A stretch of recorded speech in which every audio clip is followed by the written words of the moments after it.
respecte toutes les réglementations. Tous nos produits ont fait l'objet de tests cellulaires avant, au moment de la formulation, avant de l'appliquer ici au stade industriel. Et on a donc des panélistes qui testent tous nos...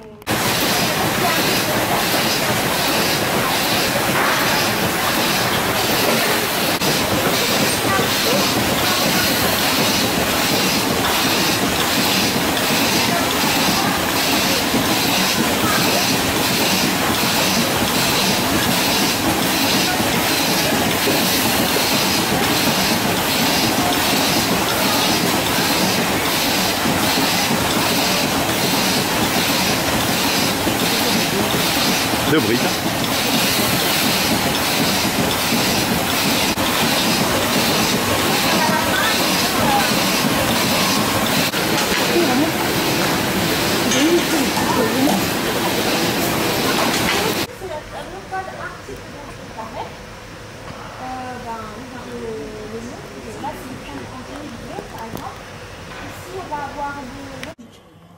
Et les peintures sont du 19e parce qu'il n'y a plus aucune église en Corrèze avec des peintures du 19e.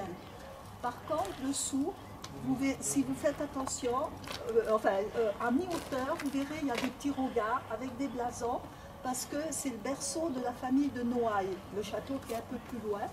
Et donc, c'est pour dire que les morts étaient enterrés dedans. Donc, il y a 5 couches de blasons et de litres funéraires. Il faisait un bandeau noir plus un petit blason, pour dire. Et donc, ça veut dire qu'il y a 5 générations qui sont enterrées dans l'église. Et il y a eu une bataille avec Turenne à cause de ce bandeau noir. Et moi, je me demandais pourquoi faire tant d'histoire pour un bandeau noir et puis un petit blason. C'est parce que quand vous aviez le bandeau noir et le petit blason, ça voulait dire que vous étiez seigneur du lieu et que vous touchiez les impôts. Voilà, donc c'est toujours des histoires de gros sous. Noir parce qu'il le faisait à l'intérieur et à l'extérieur. Voilà, donc c'est le bandeau noir. Donc vous avez l'église, c'est ouvert, vous avez du bois et vous avez à côté un petit local sur la faille de Messac. Je ne sais pas si vous connaissez. Donc c'est pourquoi juste cette colline-là, c'est du calcaire. Et juste la colline derrière, c'est du grès. Donc la faune n'est pas la même. Ici, on a des noyers. Ici, on a des châtaigniers. Ici, on peut avoir des truffes. Ici, on a des cèpes. Et la couleur de la pierre n'est pas la même. Ici, on a du...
Il y avait un bus chez ma grand-mère, moi. Ben, il y en avait dans toutes les maisons. Oui. C'était les vieux. C'était les gens, ça.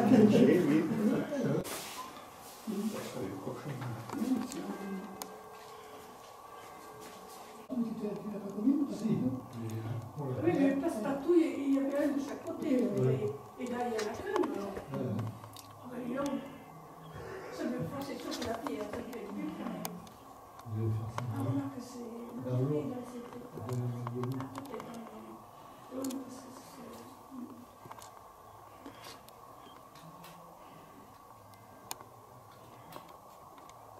Il valait mieux s'arrêter là.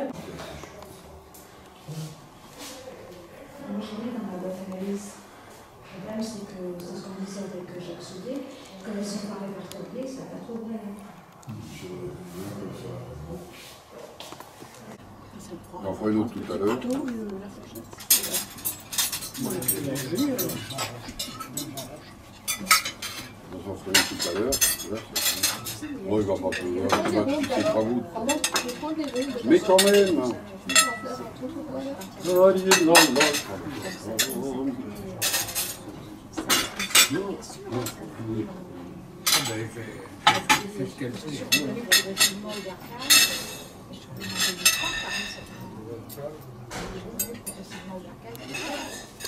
Là.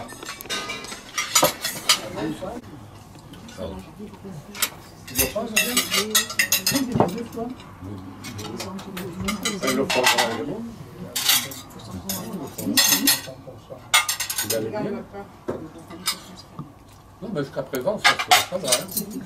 Jusqu'à présent, c'est limite. Non, mais jusqu'à présent, on est dans la tendance de payer. On est dans la tendance. Tu fais plus.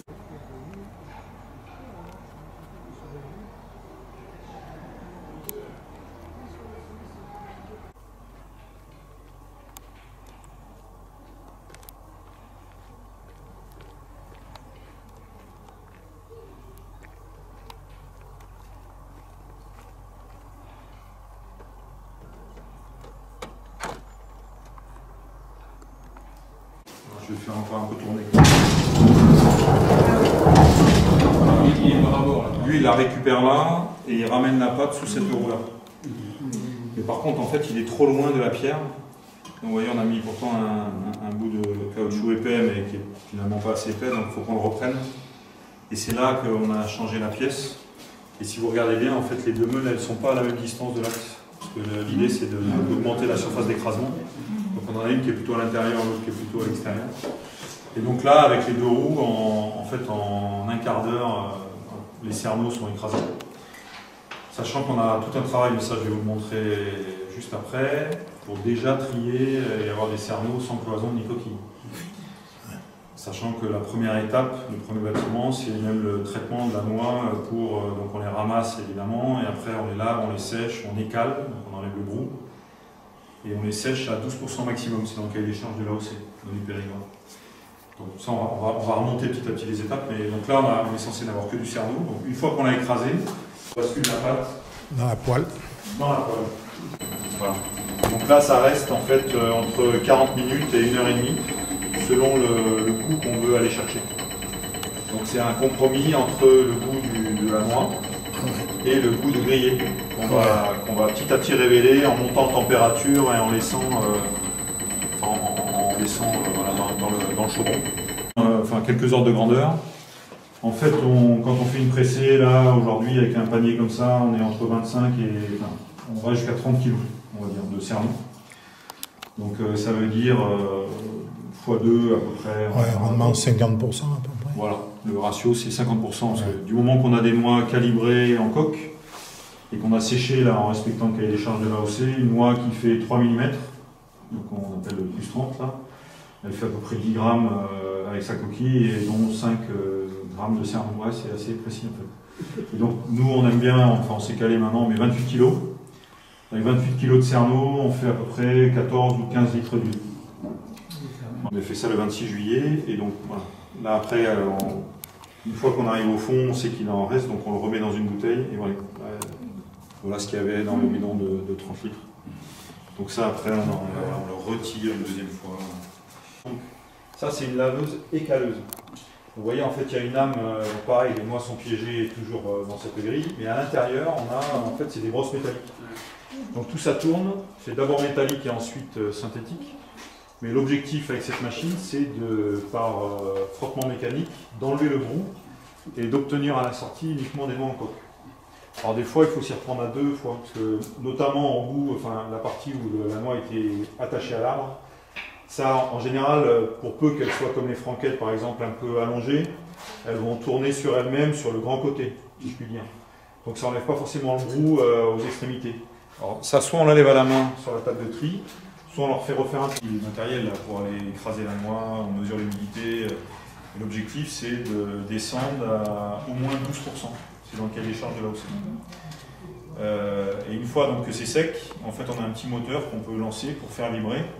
Et donc, comme c'est incliné, les noix elles descendent gentiment pour sortir et remplir les palox par les... Après la sucrerie, on appelle le mélangeage. Ça, en fait, c'est des plateaux qu'on prend en plastique. On va faire comme ça, c'est à la main, et puis c'est réglé normalement sur les...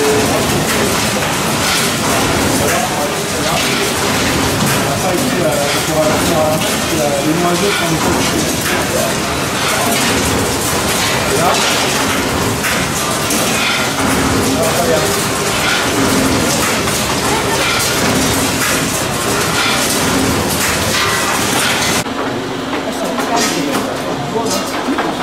donc là, en fait, comment est-ce qu'on trie?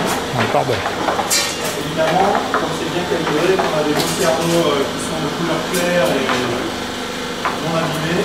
Là, on laisse passer. Vous pouvez voir en fait que ça, c'est une calibreuse à cerneaux. Donc il y a des trous de plus en plus petits.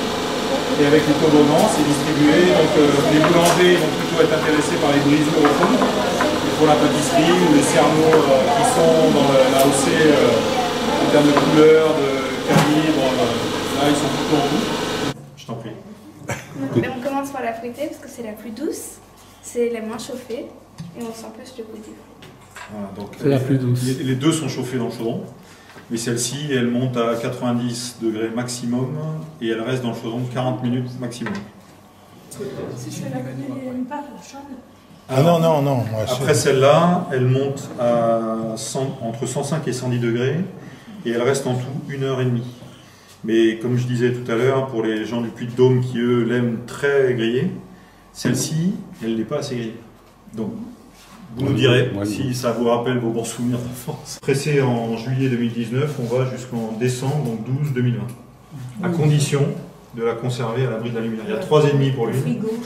C'est l'eau, la lumière et la chaleur. Il ne faut pas la mettre au frigo. Alors, on peut la mettre au frigo, mais si on la met au frigo, il faut la ressortir et lui laisser le temps de se réacclimater.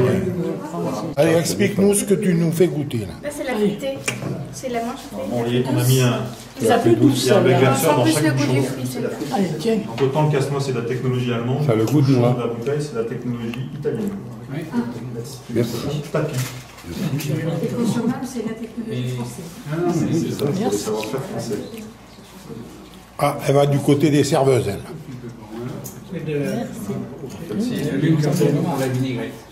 Ça c'est la plus chauffée, elle est grillée et plus longue en bouche.